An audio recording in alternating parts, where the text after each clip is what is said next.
नमस्कार सभी को भाई, कैसे हो आप सभी। उम्मीद करता हूँ बहुत अच्छे होंगे, आपकी तैयारी भी बहुत बढ़िया से चल रही होगी। और मैं आपका अपना दोस्त अजय भार्गव आप सभी का स्वागत करता हूँ आपके अपने प्यारे से प्लेटफॉर्म पर। तो जितना भी बच्चा जुड़ा हुआ भाई, आज की वीडियो में हम जानेंगे कि आपको कृषि एवं पशुपालन, जी हाँ, हरियाणा पुलिस 2026 के नोटिफिकेशन में जो सिलेबस आया उसमें आपने देखा होगा कृषि एवं पशुपालन यानी एग्रीकल्चर और एनिमल हस्बेंड्री के बारे में लिख रखा है। विस्तार से पूछने की बातें कही गई हैं और पिछले एग्जाम में भी यहाँ से काफ़ी सारे प्रश्न आए थे।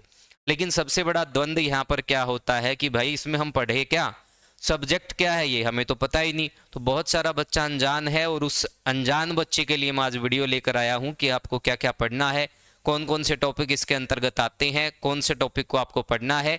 तो सभी बच्चा इस वीडियो को ध्यान से देखिएगा। अगर मेरे द्वारा दी गई जानकारी आपको अच्छी लगती है तो आप हमें फॉलो भी कर सकते हैं। इसके अलावा बेटा मैं आप लोगों को बता देता हूँ, हरियाणा में आपने देखा होगा भाई, पढ़ा तो बहुत सारे लोग रहे हैं कि एनिमल हस्बेंड्री की क्लास ले रहा कोई एग्रीकल्चर की, लेकिन उनको खुद को नहीं पता कि इसमें सिलेबस क्या आएगा। तो वो जानना ज़रूरी है कि सिलेबस क्या रहेगा, उसके बाद ही हम इस टॉपिक को अच्छे से कवर कर पाएंगे। क्योंकि अगर हमें पता होगा कि टॉपिक में क्या कुछ आएगा तभी हम इसके बारे में अच्छे से पढ़ सकते हैं।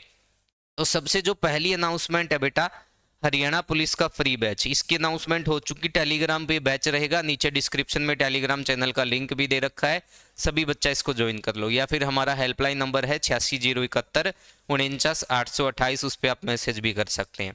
अब हम देखेंगे कि क्या कुछ रहेगा। तो सबसे पहले आपने देखा होगा भाई, हरियाणा पुलिस का जब नोटिफिकेशन आया था तो उसमें विस्तार पूर्वक लिखा हुआ है एग्रीकल्चर एंड एनिमल हस्बेंड्री। और बच्चे के दिमाग में एकदम से घंटी बज गई कि ये नया सब्जेक्ट क्या पूछा जाएगा, क्या होगा। तो बेटा वो सारा का सारा जो आपके अंदर एक प्रकार से डर बना हुआ दूर करूंगा मैं, किसमें क्या कुछ रहने वाला। तो सबसे पहले हम बात करेंगे एग्रीकल्चर की। तो एग्रीकल्चर में जो टॉपिक रहेंगे बेटा ध्यान से देखिएगा, इसमें मैं आप लोगों को बता देता हूं इसमें क्या कुछ रहेगा। सबसे पहला जो टॉपिक रहेगा, कृषि का इतिहास, शाखाएं, प्रकार, यानी कि कृषि की पद्धतियों के बारे में पूछा जा सकता है, टाइप्स के बारे में पूछा जा सकता है, इसका हिस्टोरिकल बैकग्राउंड पूछा जा सकता है कि जैसे कौन से काल में कृषि की शुरुआत हुई थी, नवपाषाण काल में। ठीक है भाई, तो इस प्रकार के बिंदु आपसे पूछे जा सकते हैं। कृषि का प्राचीनतम साक्ष्य कहाँ से मिला है, भारत साल में कितने प्रकार की फसलें उगाता, बहुत सारे बिंदु हैं जो आपसे पूछ सकते हैं। उसके बाद दूसरे नंबर पे आपको फसलें, कि भाई कौन कौन सी फसलें हैं, उनके लिए कितनी जलवायु की आवश्यकता, कितनी वर्षा की आवश्यकता है, क्या क्या चीजें हैं, इनका एक प्रकार से पूछ सकते हैं वैज्ञानिक नाम क्या है। खाद्यान्न में रैंक क्या है भारत का, या फिर हरियाणा का भी पूछा जा सकता है कि कौन से खाद्यान्न में कौन सा रैंक है। और एक साथ में क्रांति, भाई आपको पता है जैसे कि भूरी क्रांति, काली क्रांति, हरित क्रांति, सफेद क्रांति, ये इस प्रकार के प्रश्न। उसके बाद संस्थान और आंदोलन, और ये दोनों रहेंगे भाई, भारत से भी और हरियाणा से भी जो जो डाटा यहाँ से बनेगा सारा आप लोगों को कवर करना है। उसके बाद आपको देखने हैं भाई, आपको फसलों में रोग होते हैं, बहुत सारे पेड़ पौधों में रोग हो जाते हैं, उनके खाने योग्य भाग क्या क्या होते हैं, पादप हार्मोन जैसे कि जाइलम, फ्लोएम, इटेसी। ठीक है, इनके वैज्ञानिक नाम क्या क्या, जैसे हल्दी का वैज्ञानिक नाम पूछ लिया आपसे, ठीक है भाई, तो अदरक का पूछ लिया तो वो। उसके बाद कृषि जलवायु क्षेत्र, बेटा आपको पता है भारत में कितने कृषि जलवायु क्षेत्र है, 15 कृषि जलवायु क्षेत्र हैं।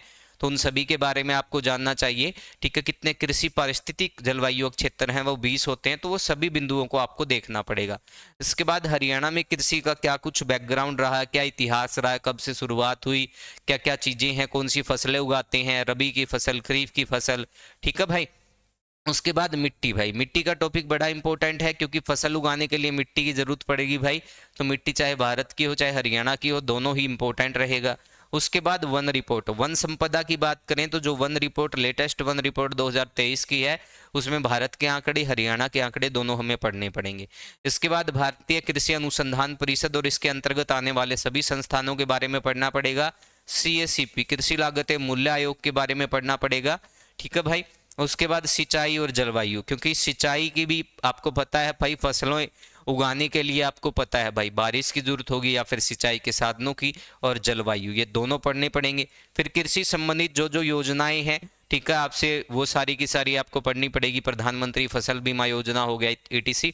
और PYQ, जितने भी PYQ से संबंधित पूछे गए हैं वो सारे हमें कवर करने। तो ये रहेगा आपका एग्रीकल्चर का पार्ट बेटा। एग्रीकल्चर में आपको इतना पढ़ना है, और जो इससे कम पढ़ा रहा है बेटा उसको साफ साफ कहना कि आप फिर कम पढ़ा रहे हो, हमको पूरा पढ़ाओ, ताकि पता चले भाई। पढ़ाने वाले को भी ये वीडियो देख लेना भाई, जो पढ़ाने वाले भाई है आप लोग भी यहाँ से तो कम से कम पढ़ाना है। उसके बाद एनिमल हस्बेंड्री की बात करूं तो पशुपालन का इतिहास रहेगा। पशुपालन में हम प्रबंधन की बात करेंगे। इसके अलावा भारत एवं हरियाणा में जो जो बैकग्राउंड है वो सारा हमें पढ़ना पड़ेगा। उसके बाद सेकंड टॉपिक रहेगा पशु गणना। आपको पता है जिस प्रकार से मनुष्यों की जनगणना होती वैसी पशुओं की गणना होती है, तो 2019 में हुई थी, वो आप लोगों को भारत एवं हरियाणा के आंकड़े पढ़ने पड़ेंगे। उसके बाद टर्मिनोलॉजी। टर्मिनोलॉजी का मतलब है शब्दावली, जैसे कि डबकिंग पूछ लेते क्या होता है, कास्टिंग क्या होता है, ठीक है भाई, हैचिंग क्या होता है। तो इस प्रकार के बिंदु आपसे पूछे जाते परीक्षा में, जो मोस्ट इंपोर्टेंट है, तो ये आपको ध्यान रखनी है। पशुओं से संबंधित संस्थान भारत में हो हरियाणा में हो, दोनों हमें देखने पड़ेंगे, तो मोस्ट इंपोर्टेंट है। उसके बाद पोषण प्रबंधन भाई, कि आहार में क्या दिया जाना चाहिए भाई, ठीक है, कौन सा चारा हमें उसमें क्या होता है, साइलेज किस में होता है, तो ये चीज़ें आपको देखनी है। उसके बाद पशुओं की नस्लें भाई, कौन से पशु की कौन सी नस्ल है, तो वो हमें ज़रूरी पढ़ना है, मोस्ट इंपॉर्टेंट टॉपिक रहेगा।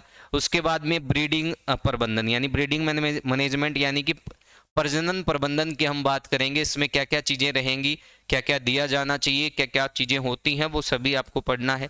उसके बाद पशुओं के रोग एवं दवाइयाँ, यहाँ से भी प्रश्न काफ़ी बार परीक्षा में आती हैं। उसके बाद पोल्ट्री प्रबंधन, और लास्ट जो रहेगा दुग्ध उत्पादन एवं प्रबंधन, और उसके बाद PYQ। तो ये टॉपिक हमें एनिमल हस्बेंड्री में पढ़ने हैं। कुल मिला के बेटा एग्रीकल्चर और एनिमल हस्बेंड्री का पूरा सिलेबस जो एग्जाम में आपका पूछा जाएगा वो मैंने आपको बता दिया। सभी बच्चा इसी हिसाब से तैयारी करेगा। एक दो टॉपिक ऐड हो सकते हैं, कम नहीं होंगे, ये तो आपको पढ़ने ही पढ़ने पड़ेंगे, नेसेसरी है। तो ये आपका एग्रीकल्चर का एनिमल हस्बेंड्री का सिलेबस था बेटा। अगर वीडियो अच्छी लगी है तो वीडियो को शेयर कीजिएगा, यूट्यूब चैनल को सब्सक्राइब कीजिएगा। Thank you, take care, bye bye.